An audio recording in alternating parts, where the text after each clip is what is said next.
नमस्कार सभी विद्यार्थियों को कक्षा 12 के जो अर्थशास्त्र विषय लिए हुए हैं उन सभी का मेरे चैनल अशोक कुमार नरवर में स्वागत है। बहुत बहुत स्वागत है। आज मैं आपको कक्षा 12 का जो अर्थशास्त्र विषय है उसके चैप्टर फर्स्ट इकाई 1 के प्रश्नोत्तर, बहुविकल्पी प्रश्नोत्तर, वस्तुनिष्ठ प्रश्नोत्तर इन सभी को पढ़ूंगा जो कि आपके लिए बहुत काम के हैं। देखिएगा, परिचय व्यष्टि अर्थशास्त्र। व्यष्टि मतलब होता है छोटा अर्थशास्त्र, अर्थशास्त्र का एक छोटा भाग, और समष्टि अर्थशास्त्र का अर्थ होता है पूरा अर्थशास्त्र। इकाई 1 है परिचय, व्यष्टि एवं समष्टि अर्थशास्त्र। व्यष्टि मतलब छोटा अर्थशास्त्र, सूक्ष्म अर्थशास्त्र। समष्टि माने संपूर्ण अर्थशास्त्र। अर्थव्यवस्था की केंद्रीय समस्याएं, व्यष्टि समष्टि अर्थशास्त्र और अर्थव्यवस्था की केंद्रीय समस्याएं, इन सब पर हम बात करेंगे। तो पहले वस्तुनिष्ठ प्रश्न लेते हैं जिसमें बहुविकल्पी प्रश्न है। पहला प्रश्न है, एक फर्म, एक उद्योग, एक वस्तु के मूल्य का अध्ययन क्षेत्र है। माने किसी एक का, संपूर्ण का नहीं, समष्टि का नहीं। संपूर्ण फर्म, संपूर्ण उद्योग या संपूर्ण वस्तुओं के मूल्य के अध्ययन का क्षेत्र से मतलब नहीं है। यहाँ एक फर्म, एक उद्योग, एक वस्तु के मूल्य के अध्ययन क्षेत्र से यहाँ पर अर्थ लिया जाएगा। तो यहाँ पर ये जो है इसका क्षेत्र क्या है, मूल्य का अध्ययन क्षेत्र, तो वो होगा आपका व्यष्टि अर्थशास्त्र में। एक चीज़ का अध्ययन करें तो किस में होगा, व्यष्टि अर्थशास्त्र में। दूसरा प्रश्न है जो 2020 में पूछा जा चुका है। इसमें बताया समष्टि अर्थशास्त्र में ध्यान नहीं दिया जाता। समष्टि मतलब संपूर्ण अर्थशास्त्र में, बड़े अर्थशास्त्र में, व्यापक अर्थशास्त्र में किस चीज़ पर ध्यान नहीं दिया जाता। तो इसमें जो है जूट उद्योग पर ध्यान नहीं दिया जाता। बेरोजगारी की समस्या पर ध्यान देते हैं समष्टि अर्थशास्त्र में। अर्थव्यवस्था में मुद्रा प्रसार पर ध्यान देते हैं समष्टि अर्थशास्त्र में। और समग्र मांग पर भी ध्यान देते हैं समष्टि अर्थशास्त्र में। केवल जूट उद्योग पर ध्यान नहीं देते। तीसरा प्रश्न, समष्टि अर्थशास्त्र में अध्ययन किया जाता है। समष्टि अर्थशास्त्र में किस चीज़ का अध्ययन किया जाता है, तो देखिए वैयक्तिक आर्थिक इकाइयों का नहीं किया जाता। वैयक्तिक इकाइयों तथा समग्र दोनों का अध्ययन किया जाता नहीं। ज्वलंत समस्याओं का अध्ययन किया जाता नहीं। समष्टि अर्थशास्त्र में संपूर्ण या समग्रता का अध्ययन किया जाता है या समग्र का अध्ययन किया जाता है। ये हो गया आपका तीसरा प्रश्न। कौन सा प्रश्न हो गया, तीसरा। क्या है ये, समष्टि अर्थशास्त्र में अध्ययन किया जाता है। वैयक्तिक आर्थिक इकाइयों का नहीं किया जाता। ज्वलंत समस्याओं का नहीं किया जाता। वैयक्तिक इकाइयों तथा समग्र दोनों का अध्ययन किया जाता नहीं किया जाता। इसमें सिर्फ समग्र का, संपूर्णता का, समग्रता का अध्ययन किया जाता है। ये तीसरा प्रश्न। अब आता है चौथा। इस प्रश्न में देखिए, निम्नलिखित में से कौन सी अर्थव्यवस्था की केंद्रीय समस्या नहीं है। अर्थव्यवस्था की कौन सी समस्या केंद्रीय समस्या नहीं है, अर्थव्यवस्था की केंद्रीय समस्या नहीं है। क्या उत्पादन किया जाए, कैसे उत्पादन किया जाए, किसे रोजगार दिया जाए, किसके लिए उत्पादन किया जाए। तो केंद्रीय समस्याएं 3 बताई हैं इसमें। तो एक जो समस्या नहीं है वो है तीसरे नंबर की, किसे रोजगार दिया जाए। ये केंद्रीय अर्थव्यवस्था की केंद्रीय समस्या नहीं है।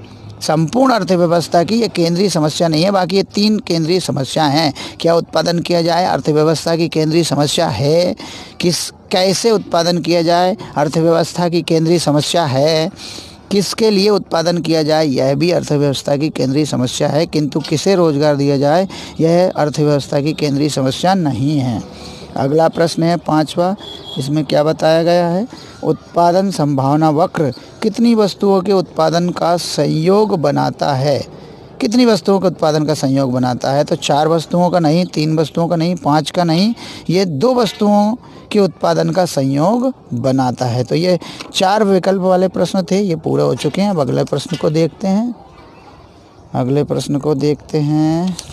अगला प्रश्न क्या कहता है, जिसमें रिक्त स्थानों की हमें पूर्ति करवाना है। क्या करवाना है इसमें, हमें रिक्त स्थानों की पूर्ति को पढ़ना है। देखिए, समष्टि अर्थशास्त्र में का अध्ययन किया जाता है। तो समष्टि अर्थशास्त्र में संपूर्ण अर्थव्यवस्था का, पूरी अर्थव्यवस्था का, अर्थव्यवस्था के व्यापक रूप का, संपूर्ण रूप का अध्ययन, समग्र रूप का अध्ययन किया जाता है। तो इसलिए कहते हैं संपूर्ण अर्थव्यवस्था का अध्ययन किया जाता है समष्टि अर्थशास्त्र में।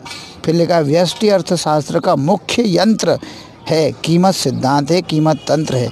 व्यष्टि अर्थशास्त्र का मुख्य यंत्र है कीमत सिद्धांत। समष्टि अर्थशास्त्र का मुख्य यंत्र है राष्ट्रीय आय, पूरे देश की आय। ये समष्टि अर्थशास्त्र का मुख्य यंत्र है।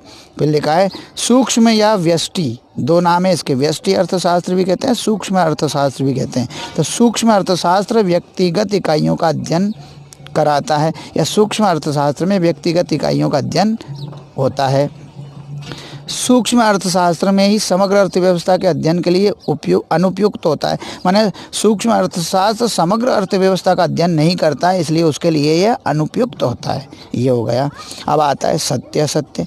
क्या आएंगे अब? सत्य असत्य। सत्य असत्य को देखते हैं। यहाँ पर हम 5 प्रश्न हैं। प्रति व्यक्ति आय का अध्ययन व्यापक अर्थशास्त्र में किया जाना चाहिए। तो व्यापक मतलब समष्टि अर्थशास्त्र, समग्र अर्थशास्त्र या संपूर्ण अर्थशास्त्र, तो इसमें किया जाना चाहिए, बिल्कुल ये सत्य है। व्यष्टि अर्थशास्त्र यानी छोटे अर्थशास्त्र में अर्थव्यवस्था की व्यक्तिगत इकाइयों का अध्ययन करता है, यानी व्यष्टि अर्थशास्त्र अर्थव्यवस्था की व्यक्तिगत इकाइयों का अध्ययन करता है, बिल्कुल करता है। जबकि समष्टि अर्थशास्त्र यानी संपूर्ण या बड़ा अर्थशास्त्र संपूर्ण अर्थव्यवस्था का अध्ययन करता है, ये भी सही है, इसलिए ये दूसरा सत्य है। तीसरा, सूक्ष्म एवं व्यापक अर्थशास्त्र दोनों में से, सूक्ष्म माने छोटा व्यष्टि और व्यापक माने समष्टि या समग्र, सूक्ष्म एवं व्यापक अर्थशास्त्र दोनों में से किसी एक को ही एक समय पर अपनाया जाना चाहिए, ये गलत है, असत्य है। साधनों की सीमितता ही आर्थिक समस्याओं का मूल कारण है। साधनों की जो सीमितता है वही आर्थिक समस्याओं का मूल कारण है, ये सत्य है। उत्पादन संभावना वक्र मूल बिंदु की ओर उन्नतोदर होता है, मूल बिंदु की ओर उन्नतोदर होता है, यह सत्य है। ये नतोदर होता है, उन्नतोदर नहीं, नतोदर होता है। चलिए अब जोड़ी मिलान कीजिए। तो जोड़ी का मिलान करना है, सही जोड़ी का। तो पहला इसमें आ कालम, दूसरा बा कालम है। आ कालम का पहला बिंदु है, उसको बा कालम के किस बिंदु से मिलाना है वो देखिए। व्यष्टि अर्थशास्त्र की महत्वपूर्ण मान्यता है, यानी छोटे अर्थशास्त्र की महत्वपूर्ण मान्यता है, वो चौथे से मिलेगा। पूर्ण रोजगार की स्थिति को मान लिया जाता है। फिर आता है व्यष्टि अर्थशास्त्र का मुख्य यंत्र है कीमत सिद्धांत, ये गा से मिलेगा। फिर तीसरा है समष्टि अर्थशास्त्र का मुख्य यंत्र है राष्ट्रीय आय का विश्लेषण।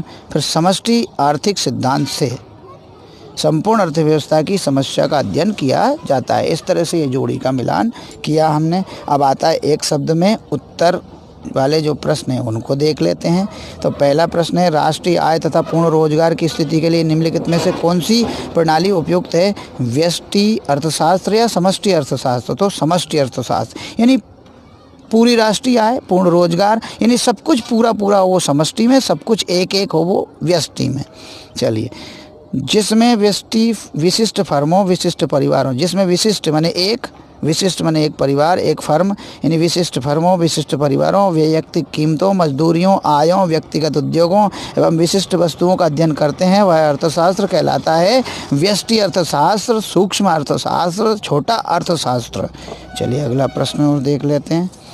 यहाँ पर क्या क्या प्रश्न हैं? इसमें तीसरा प्रश्न है आर्थिक समस्या को किस वक्र द्वारा प्रदर्शित किया